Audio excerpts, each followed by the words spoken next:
These two people fell in love at work, and weeks later, her husband was dead, murdered in cold blood while she watched. It starts with this woman, Amandeep. Amandeep was 31 at the time, and she worked as a forklift driver at a plastic plants factory in Auckland, New Zealand.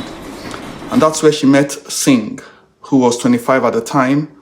And at first, it was strictly professional, but after a few months, their relationship grew more flirtatious, and they started spending their breaks at work together. And by July 2014, things had turned full-on romantic. They even booked a hotel room at a hotel, and they smashed. But their secret didn't stay secret for so long. Singh's wife, this woman, let's just call her Singh's wife, spotted the hotel charge on a bank statement and found steamy Facebook messages between Singh and Amandeep. Singh's wife told Amandeep's husband, this man, Davender, he was about 35 years old at the time, about the affair. Now, I don't know the details of how she met or told Davender. I don't know if they were family friends, but she ended up telling Davender. So now both Singh's wife and Davender are aware of the relationship, and the secret is out. On July 11th, it led to a tense and awkward meeting between Amandeep and Singh, where they discussed whether or not to continue their romantic relationship. And Singh said he was fine with ending things, but Amandeep apparently was not fine with ending things.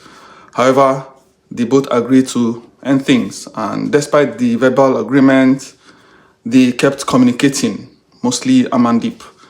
And she was not communicating by phone or text anymore. She went old school. She was doing handwritten notes, and she wrote about 5 love letters a day, mostly about her love for Singh and how her husband allegedly beat her. And Singh replied to only a few of the letters, but he kept them. And later those notes would be used in court to piece together the full story. Now, here's where things go from messy to more. On 7th August 2014, just 3 weeks after the affair was exposed, Davender was driving home from work with his wife, Amandeep, and they pulled over to buy up some food. Apparently Amandeep had already planned with Singh to be at the location at that time. And when they pull up, Singh enters the car and attacks Davender. And what happened next was savage. Davender was stabbed 13 times while sitting in the driver's seat of the car. And one wound was so deep it partially decapitated him. Singh had followed the couple and launched the attack while Amandeep held her husband Davender down. And at first, Amandeep played the grieving wife.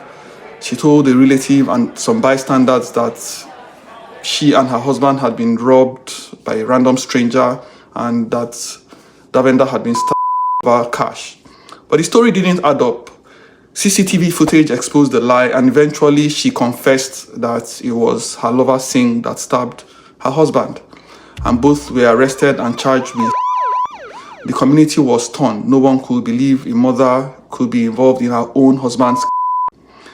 The trial began at the High Court in Auckland, with both Singh and Amandeep pleading not guilty. And they pointed fingers at each other. Singh claimed he arrived after the stabbing and that it was Amandeep who had planned everything and had done the killing. Amandeep, on the other hand, admitted to writing the love letters, but claimed she backed out of the plan just days before the. But the notes told a different story, and the prosecutors showed how the pair had been plotting the for weeks, where, when, and how they'll do it. And in one note, Amandeep asked Singh, "What do you have that we can use to kill?" And another note said, "There's a lot of police around there." Now, during a recorded police interview, the lovers, speaking in Punjabi, laughed and talked about the murder. And at one point, Amandeep told Singh, "If we didn't love, it would not have happened." Singh accused her of making the first move with a knife and said he wouldn't take the blame alone.